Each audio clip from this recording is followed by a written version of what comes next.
ये बात है उस जमाने की जब अंग्रेज हिंदुस्तान पे राज किया करते थे। तब जमशेदजी टाटा मुंबई के वॉटसन होटल पहुंचे, लेकिन उन्हें होटल के अंदर जाने ही नहीं दिया गया क्योंकि वो होटल स्पेशली यूरोपियंस के लिए बनवाया गया था। यहां तक तो ठीक था, लेकिन उस होटल के गेट पे जो लिखा था उसे पढ़ के जमशेदजी टाटा जी को बहुत बुरा लगा। उस गेट पे लिखा हुआ था कि यहाँ कुत्तों का और इंडियंस का आना सख्त मना है। यह पढ़ के किसी को भी बुरा लगता, लेकिन जमशेदजी टाटा जी ने इस बात को दिल पे लगा लिया और उन्होंने उस दिन कसम खाई कि वो मुंबई में हिंदुस्तान का सबसे खूबसूरत होटल बनवाएंगे। और 16 दिसंबर 1903 को उन्होंने ताजमहल पैलेस, जिसे ताज होटल भी कहते हैं, उसको बनवाया और उसके बाद ताज होटल्स की नींव रखी। गाइस, क्या ये फैक्ट इसके पहले तक आपको पता था? और अगर नहीं पता था तो चैट सेक्शन में जरूर लिखिएगा। ऐसी अमेजिंग वीडियोस के लिए यूट्यूब पे हमारे चैनल को सब्सक्राइब कर लीजिएगा और अगर आप इंस्टाग्राम पे देख रहे हैं तो मुझे फॉलो करना मत भूलिएगा। मिलते हैं अगली वीडियो में। हमारा देश ही हमारा पहला धर्म है और इस देश की सुरक्षा के लिए हम कुछ भी कर गुजरने को तैयार हैं। इन दो लाइनों के मायने अगर आपको किसी देश के लोगों से सीखना है तो वो देश है इजराइल। जी हां गाइस, पूरी दुनिया का इजराइल अकेला ऐसा देश है जहां के नागरिकों को, चाहे वो महिलाएं हो या वो पुरुष, अपने पूरे जीवन काल के कम से कम 2 साल देश की सेवा और सुरक्षा के लिए देने ही होते हैं। गाइस, आपका इसके बारे में क्या ख्याल है? चैट सेक्शन में जरूर लिखिएगा और ऐसी अमेजिंग वीडियोस के लिए यूट्यूब पे हमारे चैनल को सब्सक्राइब कर लीजिएगा और अगर आप इंस्टाग्राम पे देख रहे हैं तो मुझे फॉलो करना मत भूलिएगा। मिलते हैं अगली वीडियो में। अभी इस वीडियो में जो आपको ये प्यारा सा डॉग दिख रहा है, इसी डॉग को सन 2015 में न्यूयॉर्क में dog of the year award दिया गया।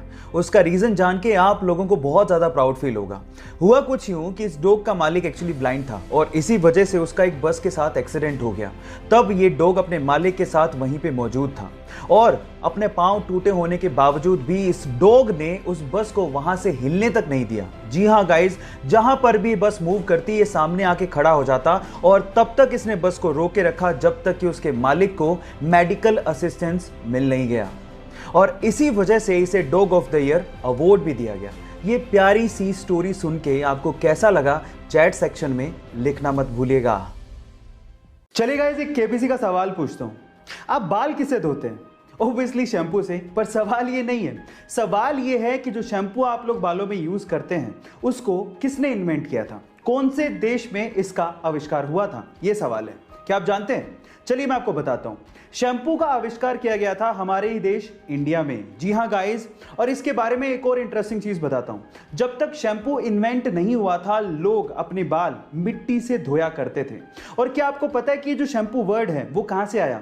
वो संस्कृत भाषा के चंपू वर्ड से बनाया गया है। चंपू का मतलब होता है मसाज। है ना इंटरेस्टिंग फैक्ट? गाइस, ऐसे ही अमेजिंग फैक्ट्स के लिए यूट्यूब पे हमारे चैनल को सब्सक्राइब कर लीजिए और अगर आप इंस्टाग्राम पे देख रहे हैं तो मुझे फॉलो करना मत भूलिएगा। मिलते हैं अगली वीडियो में। चाय एक ऐसा पेय पदार्थ जिसे इंडिया में नेशनल ड्रिंक की तरह माना जाता है और कई लोगों का तो दिन इसके बिना शुरू ही नहीं होता। मैं ठीक कह रहा हूं ना?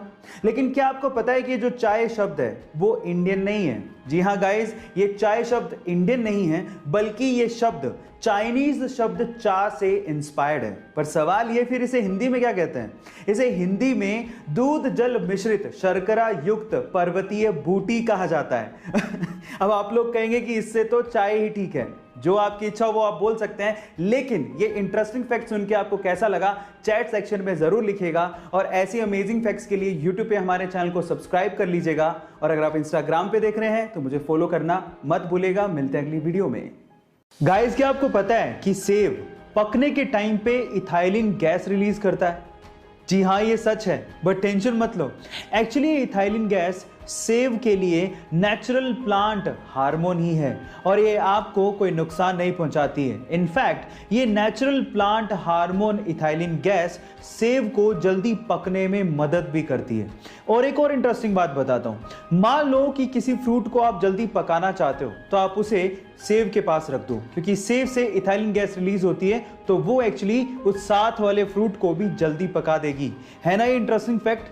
सो ये फैक्ट जान के आपको कैसा लगा? चैट सेक्शन में लिखना मत भूलिएगा। ये बात है आज से 30 साल पहले की, जब साउथ कोरिया के एक पादरी के यहाँ पर बच्चा हुआ। उस बच्चे में कुछ कॉम्प्लिकेशंस थी। इस वजह से पादरी को अपना ज्यादातर समय हॉस्पिटल में रहकर गुजारना पड़ता था। तब उस हॉस्पिटल में पादरी ने बहुत सारे अनाथ बच्चों को देखा। समाज के डर से बहुत सारी अनमैरिड नाबालिग माएं अपने बच्चों को हॉस्पिटल में या फिर सड़कों पे या फिर डस्टबिन में छोड़ के चली जाया करती थी। तब उस पादरी ने सोचा कि नन्हे बच्चों का क्या कसूर है। तब उन्होंने इन बच्चों को बचाने के लिए अपने चर्च में द बेबी बॉक्स बनवाया, जिसमें कोई भी मां जो अपने बच्चों को नहीं पालना चाहती है या जिम्मेदारी नहीं उठाना चाहती है वो उस बॉक्स में छोड़ के जा सकती है। जैसे ही कोई मां उस बॉक्स के अंदर किसी बच्चे को रखती है तो वेट की वजह से अलार्म बजने लगता है और 10 सेकंड के अंदर अंदर उस बच्चे को वहां से निकाल लिया जाता है, उसे फीड किया जाता है और उसका पालन पोषण किया जाता है। गाइस, आपको ये सुन के कैसा लगा चैट सेक्शन में जरूर लिखेगा और ऐसी अमेजिंग वीडियोस के लिए यूट्यूब पे हमारे चैनल को सब्सक्राइब कर लीजिएगा और अगर आप इंस्टाग्राम पे देख रहे हैं तो मुझे फॉलो करना मत भूलिएगा। मिलते हैं अगली वीडियो में। गाइस, इस वीडियो में मैं आप लोगों को 2 ऐसे अजीब शब्दों के बारे में बताऊंगा जो आपकी 2 अजीब आदतों के बारे में बताएगी। पहला शब्द है टी संडोकू। टी संडोकू एक ऐसी अजीब आदत है जिसमें इंसान बहुत सारी बुक्स इकट्ठे करते रहता है, खरीदते रहता है, बुक्स इकट्ठी करते रहता है, लेकिन बुक्स को कभी पढ़ता ही नहीं है, बस इकट्ठी ही करते रहता है। दूसरी स्टेट है अकरासिया। अकरासिया एक ऐसी हैबिट स्टेट है जिसमें इंसान को पता है कि ये चीज़ मेरे लिए बहुत अच्छी है, जैसे कि सुबह जल्दी उठना, जैसे कि किताबों को पढ़ना, लेकिन चाहकर भी वो इस चीज़ को या उन आदतों को कभी कंटिन्यू कर ही नहीं पाता। ऐसी स्टेट को अकरासिया कहते हैं, जिसका मतलब होता है इच्छा शक्ति की कमी। ये दोनों नए शब्द आपको सुन के कैसे लगे और आपने इसमें से क्या सीखा, चैट सेक्शन में लिखना मत भूलिएगा।